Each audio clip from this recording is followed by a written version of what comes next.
Hi, welcome. I'm Hannah. This is Zorro. And as you may know, it's 2022. And in the start of the new year, I'm doing a lot of thinking about my spending and shopping goals for this upcoming year. I talked about a lot of the financial aspects of it in my budget plan video that I'll have linked down below. But today I want to talk about some of the stuff that I do want to purchase and don't want to purchase this year. Some of it's kind of like abstract concepts, some of it is like specific items, some of it is categories. We're gonna start with the wish list items, and the top of the list is white Jaden Doc Martens. I don't know why Doc Marten hasn't made a vegan pair of this yet. I feel like it's like one of their most iconic shoes, and they're just dragging their feet. Is that really a pun? That's not a pun. And they're just not doing it. So I've been trying to keep my eye on the secondhand market. I don't know, I feel like I'm kind of picky when it comes to this, just because they're white, so they get like, you know, smudged or whatever pretty easily. And I understand that, but like I kind of don't want to buy them with the smudges on them. And then a lot of the ones that are brand new, I feel like people are trying to recoup their total purchase price so that they're more on secondhand websites than they are at retail. And even though I'm not going to buy them at retail, I still don't want to spend more than retail on them. So I'm kind of just waiting for like the perfect pair to come up before I get them. And I think they'll make a really nice addition to my wardrobe. The next thing I put on my list, I'm like a little bit iffy on. I wrote black boots, Jaden Max, or black Jadens, I don't know, vegan Jadens.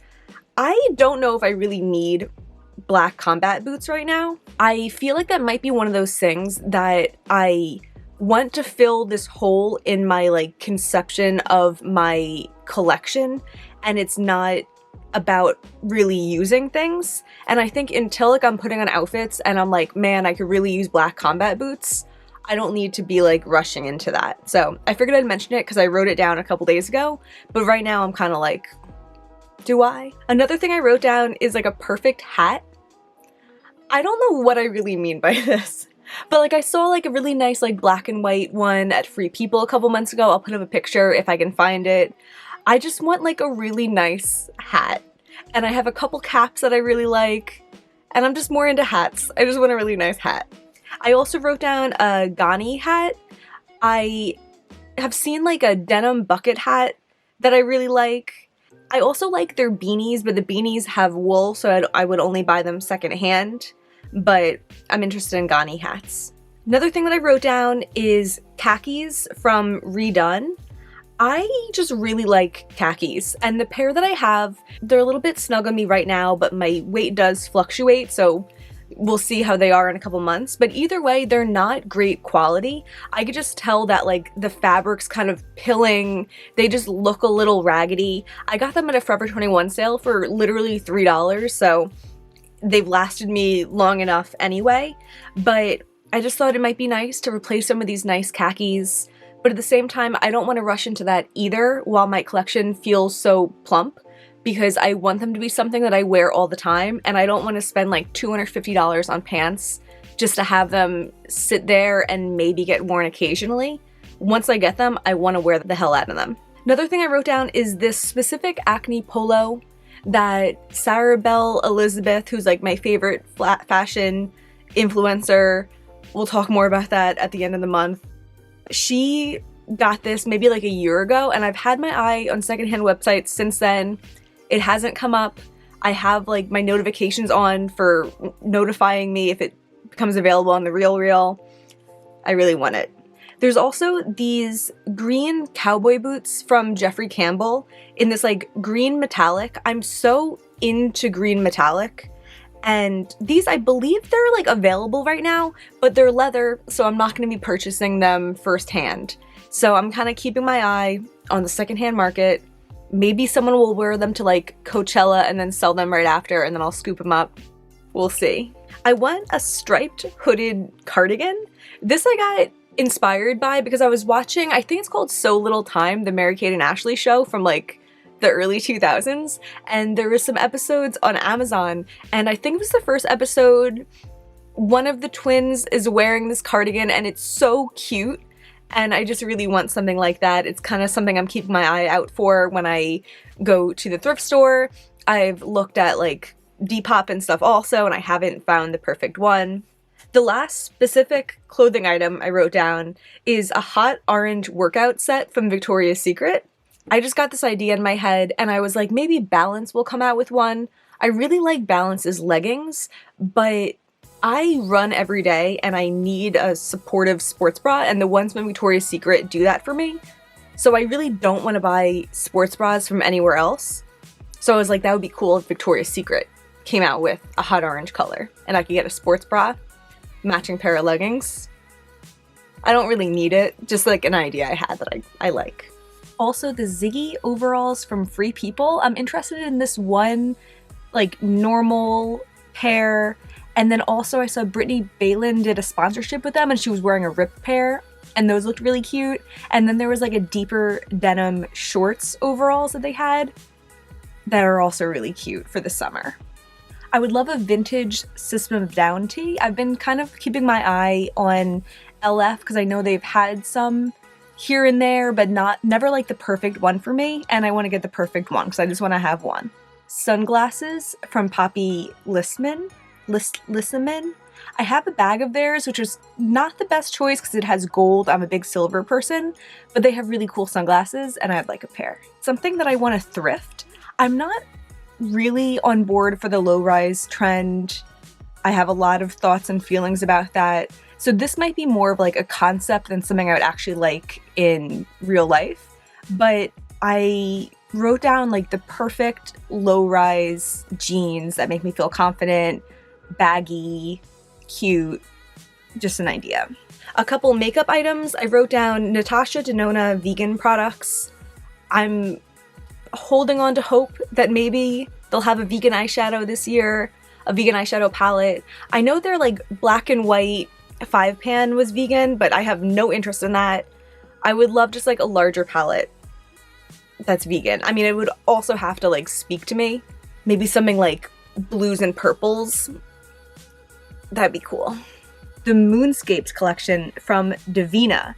On Black Friday, I was going to pick up a couple of them. Actually, I think it launched on Thanksgiving, so I was a little bit late to it, and one or two of the couple that I wanted to pick up were sold out, and then I was just like, whatever, I won't buy eyeshadow now, and I'll just like let it simmer. But I've just been seeing people like get theirs in and post pictures, and they just look so beautiful, and I want the collection.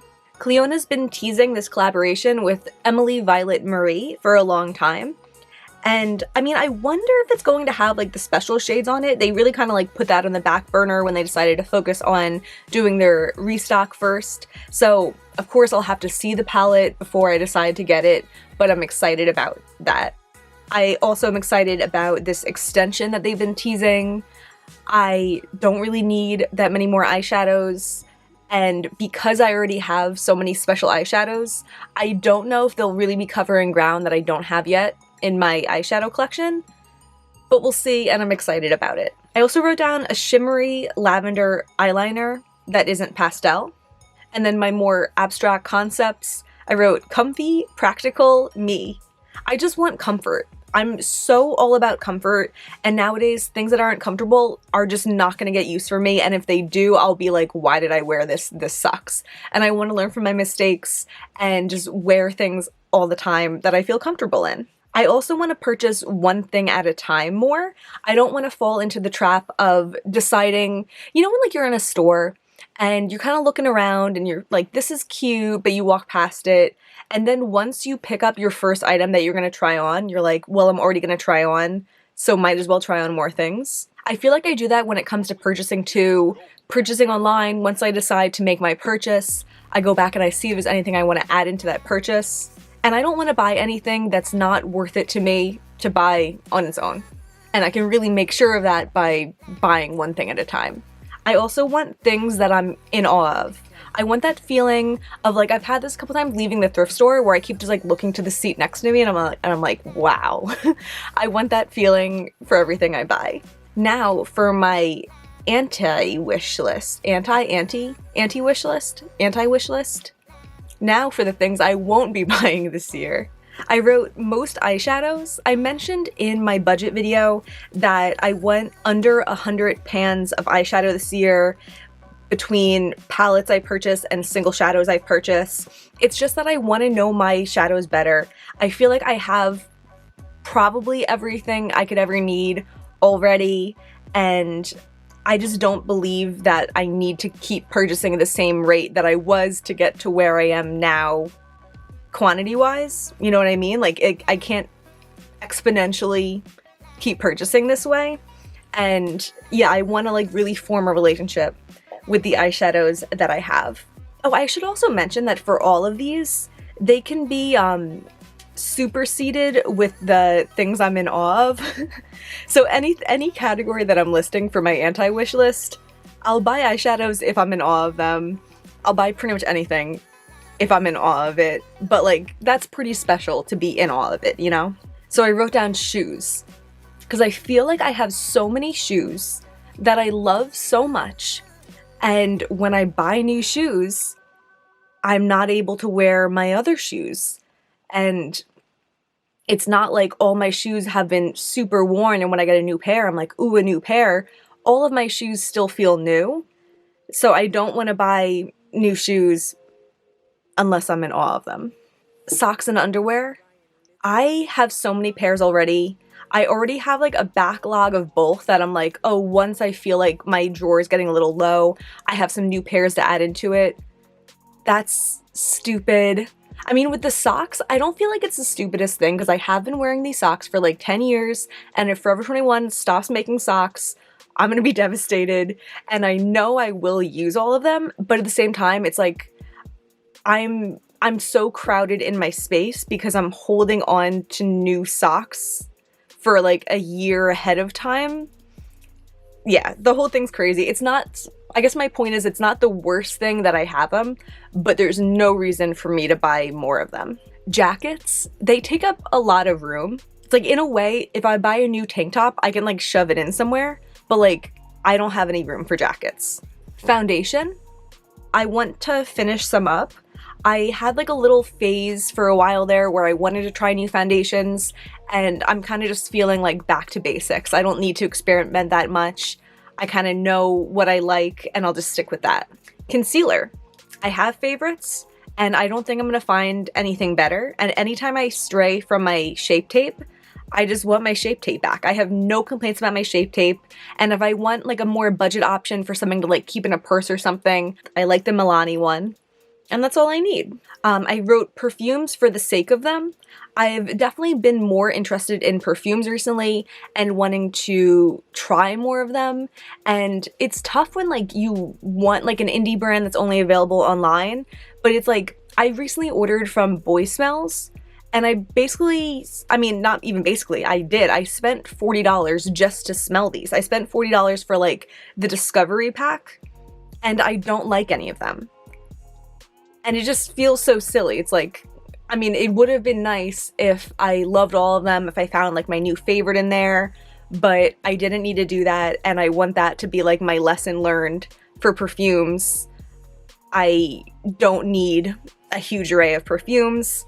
I can focus on like the few that I love, and really that way they can become my signature scent. I won't smell like something different every day if I have like a small collection that I regularly use. I wrote down mini skirts just because I don't always feel as comfortable in them. I prefer maxi skirts and skirts, but I mean, I do love a good denim mini.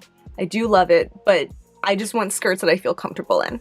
Low cut tops, I'm just not very confident in them, and it's the kind of thing that like I'll try on in a fitting room and it looks cute, but then like going out, I'm self-conscious. I have enough of them, I rarely wear them, and I need to make sure I'm not buying more. Also, things I can't return. I know there's like a little bit of it that I can't avoid if I'm buying like secondhand online, for example, that there's never gonna be like a 100% success rate, and that's part of life. But sometimes I buy things and I know that I can't return it, and I'm like, oh, I'll just sell it if it doesn't work. I want to try to get out of that mindset, especially when it comes to like fast fashion things that are final sale, stuff like that. I want to ideally just buy things that I can return if they don't work for me. And then 2 more kind of categories. Palettes that I know aren't amazing. I'm realizing that a lot of my eyeshadow palettes are just very like for me. And a lot of the palettes, especially the ones that I bought recently that aren't my favorites, I'm like, I could have known before I got them that they wouldn't be favorites. I'm kind of thinking about ColourPop right now. I'm just really into these super sparkly indie eyeshadows. ColourPop, they have nice mattes and everything, but the shimmers aren't there for me. And it's always the themes that suck me in, as I'm sure a lot of people can relate to. But I just want to try to get over the cute themes, the cute packaging, the surprise of something new, and just remind myself that I'm not going to like the formula. And then clothes that I know suck. So for that, I was thinking Nasty Gal, Pretty Little Thing, Misguided, Boohoo, Fashion Nova. I've bought from all of those over the years, and I was kind of just realizing recently that most of the things from there, if not from some of the brands all, I didn't like. The quality was bad, the fit was bad, and a lot of them I end up kind of selling or donating. I feel like there's a couple Fashion Nova things that I really like, but 95% of them are out of my wardrobe really quickly. And I need to remember that regardless of how cute something is when I first see it, it's not going to be good. It's not going to live up to the hype in my head, and I can just squash that desire right away. And then I have a couple concepts down here also. I wrote being tricked by scarcity into making rash decisions. I feel like a lot of times when I purchase from sites that I feel like it's gonna sell out, someone else is gonna buy it if I don't, I'm more inclined to just press purchase because I won't have the chance to do that in the future. I feel like I'm doing that less now that I'm shopping less at fast fashion brands. That was like a big issue when I would shop at like Forever 21, that I knew if there was something really cute, there was a good chance it was going to be sold out the next day. But then at the same time, as I'm buying more like secondhand things, most secondhand websites, there's one of them, and if you don't buy it, someone else might, but it doesn't feel as much like other people are on it as it does sometimes with like the bigger brands. Either way, I don't even know what the solution is. Maybe it's just like trust myself more. It's like maybe I'll know when this is actually it. Maybe it's like just training more, reflecting more will get me there. But I want my default to be don't buy it. If I feel overwhelmed, don't buy it. Things just because they're cheap. That's my concern with budgeting, is that I'll be like pinching pennies more and being like, oh, I could buy this $10 thing because it won't cut into my budget as much. But cheap doesn't matter to me once I own it. I'd rather have things that are nice than things that are cheap. And things that are cheap add up and prevent me from buying a bigger thing that's nice. And then the last thing I wrote was things right when they come out, unless it's a really good candidate for a video. So I think that is more pertaining to makeup. I want to wait more and let myself want things and let it pile up. I've noticed this with like Black Friday sales specifically, that there'll be like a really good Terra Moon sale and I'm like, wait, no, but I already bought everything that I want. And I would rather kind of wait a little bit, and I know these shadows will be restocked next Black Friday along with a year's accumulation of whatever they've come out with, and I have time to think of it, look at swatches, and make a better decision for next year. It also does though pertain to other items, because I had this like around Christmas that I was trying to think of other things to ask for Christmas, and I had already bought myself everything that I wanted, and then I was kind of like looking for more things to want, which I never need to be doing. But I think that's like a habit I need to get back into, of liking something and just living with liking it. And maybe there'll come a time for me to get it for myself once I can think about it clearly, or a time for someone else to get it for me as a gift if they're feeling so generous. I think better decisions come out of that. So yeah, that's the whole wish list that I wrote down. I hope it was entertaining. We'll revisit this at the end of the year and we'll see how closely I was able to follow these kind of guidelines for myself. If you're interested in seeing my progress, please follow along, give me a like, subscribe. It really means a lot to me. And that's everything for today.